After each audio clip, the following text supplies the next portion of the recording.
Hello everyone.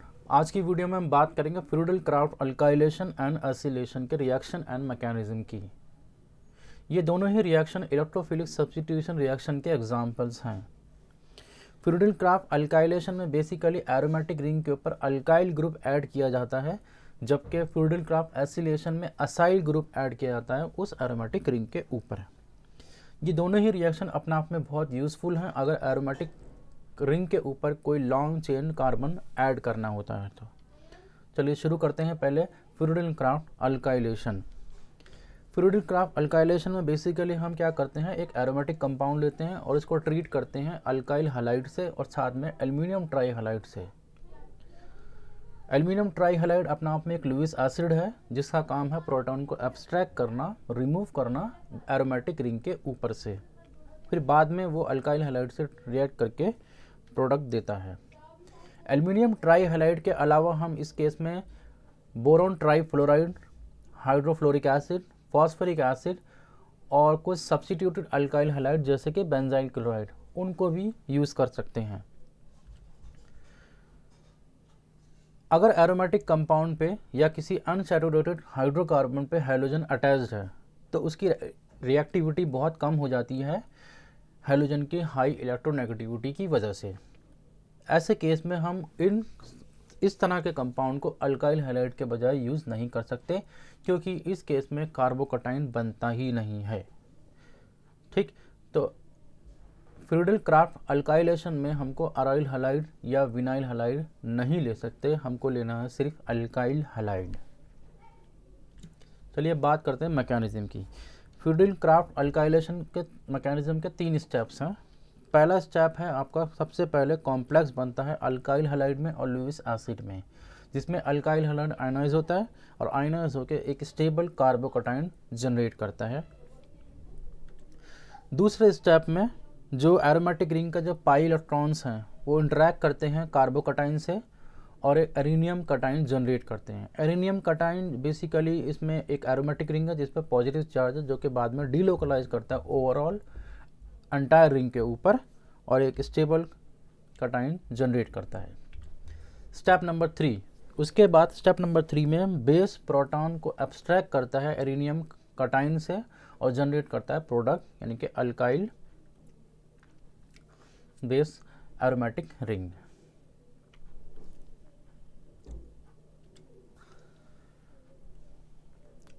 अगर हमको कोई ऐसा ऑर्गेनिक कंपाउंड जनरेट करना है जिसमें एक से ज़्यादा एरोमेटिक रिंग है तो अल्काइल हैलाइड की जगह हमें पॉली हैलोजिनेटेड अल्केन लेने होंगे। जैसे कि आप पहली 2 रिएक्शन में देख सकते हैं कि हमने यहाँ डाइक्लोरोमीथेन या डाइक्लोरोईथेन लिया है और ऐसा लेने से हम 2 रिंग वाले एरोमेटिक कंपाउंड जनरेट कर सकते हैं। अगर हमको 3 रिंग वाले ऑर्गेनिक कंपाउंड जनरेट करने हैं तो उस केस में हम क्लोरोफॉर्म या कार्बन टेट्राक्लोराइड भी ले सकते हैं, जैसा कि आप रिएक्शन नंबर 3 एंड 4 में देख सकते हैं।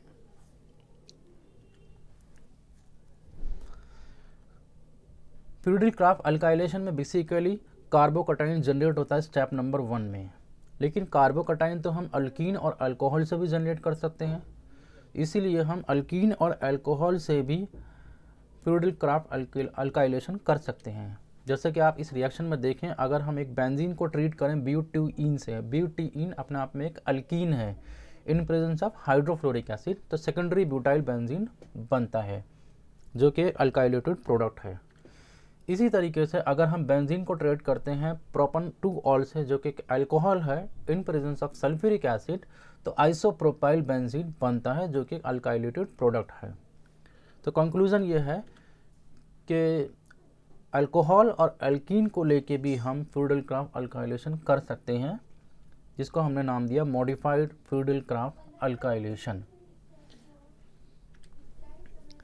फंक्शनल ग्रुप जैसे कि NO2 नाइट्रो, COOH ऐसे कार्बोक्सिलिक एसिड, ये टिपिकल स्ट्रॉन्ग इलेक्ट्रॉन विड्रॉइंग या इलेक्ट्रॉन अट्रैक्टिंग ग्रुप्स हैं। तो जब कभी भी ये एरोमेटिक रिंग पे लगेंगे, ऐसे केस में आपका फ्यूरिडल क्राफ्ट रिएक्शन होगा ही नहीं या ऑलमोस्ट स्लो होगा। दूसरी तरफ अगर कुछ सब्स्टिट्यूएंट जैसे कि हाइड्रोक्सी OH या अमीन NH2 अगर ये एरोमेटिक रिंग पे अटैच्ड हैं तो क्योंकि इनके पास अनशेयर्ड पेयर ऑफ इलेक्ट्रॉन्स हैं तो ये कंबाइन कर सकते हैं, कोऑर्डिनेट कर सकते हैं लुईस एसिड से, अपना एडेक बना लेंगे और ऐसा करने से अल्काइलेटेड प्रोडक्ट की यील्ड कम आती है। तो कंक्लूजन ये है कि इलेक्ट्रॉन विड्रॉइंग ग्रुप जैसे कि NO2 एंड COOH ग्रुप नहीं होना चाहिए अगर फ्लूइड क्राफ्ट अल्काइलेशन कर रहे हैं, और ऐसे सब्स्टिट्यूएंट जिनके पास लोन पेयर ऑफ इलेक्ट्रॉन्स हैं वो भी रिंग पे ऊपर नहीं होना चाहिए, अदरवाइज वो अपने एडेक बना देंगे और अल्काइलेटेड प्रोडक्ट की यील्ड बहुत कम होगी। तीसरा पॉइंट है, अगर कोई अल्काइल सब्स्टिट्यूटेड बेंजीन बनता है, ऑब्वियसली प्रोडक्ट में बनेगा, तो क्योंकि अल्काइल ग्रुप क्या है, रिंग एक्टिवेटिंग ग्रुप है, इलेक्ट्रॉन रिलीजिंग ग्रुप है, ऐसे केस में वो ज़्यादा रिएक्टिव होगा अपने रिएक्टेंट बेंजीन से। तो इसलिए जब कभी भी फ्लूइड क्राफ्ट अल्काइलेशन करें तो बेंजीन का अमाउंट बहुत ज़्यादा होना चाहिए बाकी रिएक्टेंट के कंपेयर करें तो। अदरवाइज़ क्या होगा कि जैसे कि अभी हमने बोला कि बेंजीन है और एक अल्काइल सब्स्टिट्यूट बेंजीन है, तो जैसे ही प्रोडक्ट बनेगा, प्रोडक्ट क्योंकि ज़्यादा एक्टिव है तो फिर फर्दर अल्काइलेशन होगी और बेंजीन जो कि स्टार्टिंग मटेरियल था उसका अल्काइलेशन नहीं होगा। आप इस एग्जाम्पल को देखें, जब हम बेंजीन को excess amount of methyl chloride से ट्रीट करें, यहाँ पे बेंजीन कम है, मिथाइल क्लोराइड उल्टा 3 टाइम ज़्यादा है, ऐसे केस में क्या होगा, ट्राई सब्स्टिट्यूटेड प्रोडक्ट बनेगा, जैसे कि यहाँ आप देख सकते हैं मीथाइलिन बन जाएगा। तो इसीलिए स्टार्टिंग मटेरियल बेंजीन यानी कि एरोमेटिक कंपाउंड, उसका अमाउंट अल्काइल हैलाइड के रेस्पेक्ट में बहुत ज़्यादा होना चाहिए, ताकि जब प्रोडक्ट बने भी तो भी अल्काइल हैलाइड के एनवायरनमेंट में बेंजीन का परसेंटेज कंपोजिशन ज़्यादा होगा और सिंगल अल्काइलेटेड प्रोडक्ट बनेगा। फ्लूइड क्राफ्ट अल्काइलेशन में क्या होता है कि स्टेप नंबर 1 में कार्बोकटाइन बनता है फ्रॉम द अल्काइल हैलाइड। अगर वो प्राइमरी कार्बोकटाइन है तो वो चाहेगा कि वो सेकेंडरी या टर्शरी कार्बोकटाइन बन जाए ताकि वो ज़्यादा स्टेबल हो जाए। तो ऐसा करने से क्या होता है कि प्रोडक्ट एक से ज़्यादा मिलते हैं। मान लीजिए कोई प्राइमरी कार्बोकटाइन बना, क्योंकि वो कम स्टेबल है तो वो सेकेंडरी भी बन गया, तो प्राइमरी कार्बोकटाइन के हिसाब से प्रोडक्ट बनेगा जो कि बेसिकली अरेंज प्रोडक्ट होगा और अनअरेंज प्रोडक्ट होगा, और अगर सेकेंडरी कार्बोकटाइन बना तो उसके बेस पे भी प्रोडक्ट बनेगा जो बेसिकली रीअरेंज प्रोडक्ट होगा। तो दोनों ही प्रोडक्ट बनेंगे, एक प्रोडक्ट कह सकते हैं, एक बाई प्रोडक्ट कह सकते हो। अब किस किस का कितना अमाउंट होगा, जो भी रिलेटिव अमाउंट होगा वो डिपेंड करता है कि प्राइमरी और वर्सेस सेकेंडरी या प्राइमरी वर्सेस टर्शरी या सेकेंड वर्सेस टर्शरी जो भी है, इनका आपस में कार्बोकटाइन की कितनी स्टेबिलिटी बढ़ी। एग्जाम्पल में आप देख सकते हैं कि 1 क्लोरोब्यूटेन को जब हम ट्रीट करते हैं बेंजीन से तो 2 प्रोडक्ट बनते हैं, 1 phenyl butane and 2 phenyl butane. क्योंकि स्टेप नंबर 1 में जो आपका प्राइमरी ब्यूटेन बना था वो आपका 1,2 हाइड्राइड शिफ्ट करके सेकेंडरी कार्बोकटाइन बन जाएगा, और ऐसा करने से 2 प्रोडक्ट दिए जैसे कि आप देख सकते हैं। अब क्योंकि सेकेंडरी कार्बोकटाइन ज़्यादा स्टेबल है तो इसलिए 2 फिनाइल ब्यूटेन का अमाउंट भी ज़्यादा है जो कि 68% है, और जो टारगेटेड प्रोडक्ट था, डिज़ायर्ड प्रोडक्ट था, वो सिर्फ 34% ही बना, क्योंकि हमारा टारगेट था लीनियर चेन बेस्ड अल्काइलेटेड प्रोडक्ट। लेकिन अगर हम प्राइमरी कार्बोकटाइन से टर्शरी कार्बोकटाइन का एग्जांपल देखें, जैसे कि 1 क्लोरो 2 डाईमिथाइल प्रोपेन, उस केस में प्राइमरी कार्बोकटाइन रीअरेंज करके टर्शरी कार्बोकटाइन बना देगा। तो ऐसे केस में क्या है, 2 पॉसिबिलिटीज़ हैं, लेकिन जो टारगेटेड अनअरेंज प्रोडक्ट है उसका अमाउंट 0% होगा, क्योंकि वो प्राइमरी कार्बोकटाइन था, और 2 मिथाइल 2 फिनाइल ब्यूटेन 100% बनेगा क्योंकि वो टर्शरी कार्बोकटाइन था। तो अगर कार्बोकटाइन प्राइमरी से किसी भी तरह से टर्शरी कार्बोकटाइन बन सकता है तो ऐसे केस में अनअरेंज प्रोडक्ट बहुत कम बनेगा, जैसे कि आप यहाँ देख सकते हैं। फ्लूइड क्राफ्ट अल्काइलेशन की कुछ लिमिटेशंस हैं। पहला, formation of poly substituted product. जैसे कि हमने आपको डिस्कस करके बताया कि अल्काइल बेंजीन कंपैरेटिवली ज़्यादा रिएक्टिव है बेंजीन से, क्योंकि alkyl group electron releasing group है। तो ये इसका पहला लिमिटेशन है फ्यूरिडल क्राफ्ट अल्काइलेशन का। Second, formation of rearrange product, क्योंकि कार्बोकटाइन जो है अपने आप को ज़्यादा स्टेबलाइज करना चाहेगा, प्राइमरी सेकेंडरी या टर्शरी में जाना चाहेगा, इस वजह से एक से ज़्यादा प्रोडक्ट मिलते हैं। तीसरा, अल्काइल हैलाइड के अलावा दूसरे हैलाइड जैसे कि अराइल हैलाइड, विनाइल हैलाइड, इनका फ्यूरिडल क्राफ्ट अल्काइलेशन होता ही नहीं है, क्योंकि ऐसे केस में वो एक्टिव रिएक्टिव नहीं होता। फोर्थ पॉसिबिलिटीज़ क्या है लिमिटेशंस की, कि नाइट्रो ग्रुप और कार्बोक्सिलिक एसिड ग्रुप या कोई भी फंक्शनल ग्रुप जो कि इलेक्ट्रॉन विड्रॉइंग ग्रुप होते हैं, अगर वो रिंग पे अटैच हैं तो ऐसे केस में फ्यूरिडल क्राफ्ट रिएक्शन नहीं होगी। लास्ट है आपका सब्स्टिट्यूएंट लाइक हाइड्रोक्सी एंड अमीन, या कोई भी आपका ऐसा सब्स्टिट्यूएंट जिसमें लोन पेयर ऑफ इलेक्ट्रॉन्स हो, उस केस में भी अल्काइलेटेड प्रोडक्ट नहीं बनता। अगर आपको मेरी वीडियो पसंद आई हो तो प्लीज़ लाइक एंड सब्सक्राइब ज़रूर करें। अब बात करते हैं फ्यूरिडल क्राफ्ट एसिलेशन की। फ्यूरिडल क्राफ्ट एसिलेशन में आपका कोई अल्काइल ग्रुप अटैच नहीं होता, बेसिकली यहाँ पे असाइल ग्रुप या ऐड होता है एरोमेटिक रिंग के ऊपर, और ऐड होने के बाद आपका कीटोन जनरेट करता है। इस केस में भी आपका वही लुईस एसिड होता है जैसे कि एल्युमिनियम ट्राइक्लोराइड, और इस पूरी प्रोसेस को हम बोलते हैं एसिलेशन। मैकेनिज्म भी इसका बिल्कुल मिलता जुलता ही है जैसा कि अल्काइलेशन में होता है, यहाँ भी 3 स्टेप में होता है, थोड़ा चेंजेस है उसको देखते हैं। स्टेप नंबर 1, स्टेप नंबर 1 में सबसे पहले आपका एसाइल क्लोराइड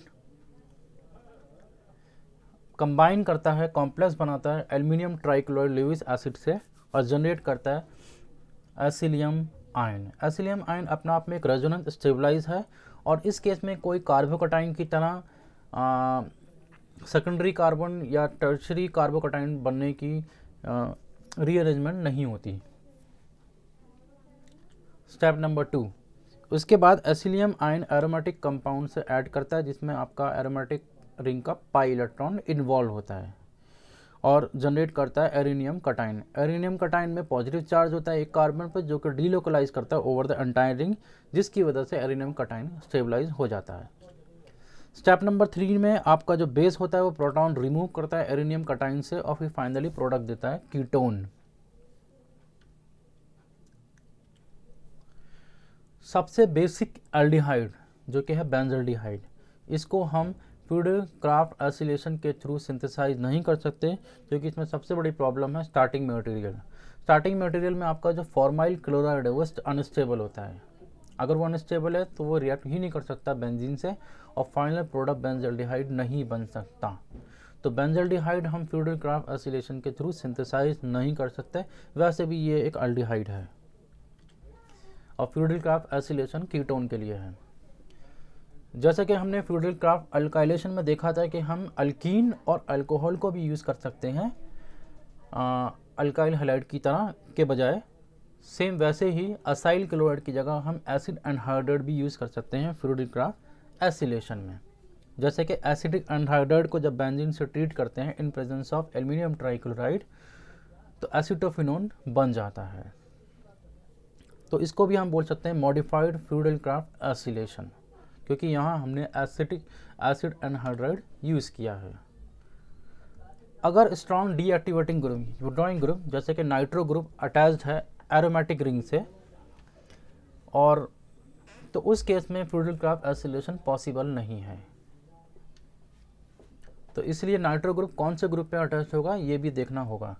फॉर एग्जांपल अगर हमको बनाना है मेटा नाइट्रोबेंजोफिनोन, तो आप देख सकते हैं कि अगर बेंजीन रिंग के ऊपर नाइट्रो ग्रुप है बजाय एसाइल क्लोराइड के, तो उस केस में कोई रिएक्शन नहीं होगी। लेकिन हाँ, अगर एसाइल क्लोराइड पर नाइट्रो ग्रुप है तो वो कोई इशू नहीं है, ऐसे केस में रिएक्शन फर्दर प्रोसीड करेगी और फाइनल प्रोडक्ट कीटोन मिल जाएगा। तो इस विड्रॉइंग ग्रुप आपका बेंजीन रिंग पर नहीं होना चाहिए। इससे कुछ एप्लीकेशन भी हैं फ्यूरिडल क्राफ्ट एसिलेशन की। सबसे पहली है कि जो कीटोन बनता है उसको आप सेकेंडरी अल्कोहल में कन्वर्ट कर सकते हैं रिडक्शन करके, या टर्शरी अल्कोहल में भी कन्वर्ट कर सकते हैं ग्रिग्नॉर्ड रिएजेंट को। लेकिन इससे ज़्यादा इंपॉर्टेंट क्या है कि असाइल ग्रुप को आप अल्काइल ग्रुप में कन्वर्ट कर सकते हैं यूजिंग क्लैम्सन रिडक्शन या वोल्फ-किर्चनर रिडक्शन के थ्रू। जैसा कि आप यहाँ एग्जांपल देख सकते हैं, एन पेंटाइल फिनाइल कीटोन, जिसको हम जिंक अमेलगम से यानी कि क्लैम्सन रिडक्शन करते हैं इन प्रेजेंस ऑफ एसिड, तो आपका एन हेक्साइल बेंजीन बन जाएगा, जो कि एक अल्काइलेटेड प्रोडक्ट है। इसी तरीके से एन प्रोपाइल एम टोलाइल कीटोन को हम वोल्फ-किर्चनर रिडक्शन कर सकते हैं in presence of hydrogen and base, तो हमको मिल जाएगा मेटा एन ब्यूटाइल टोलुइन।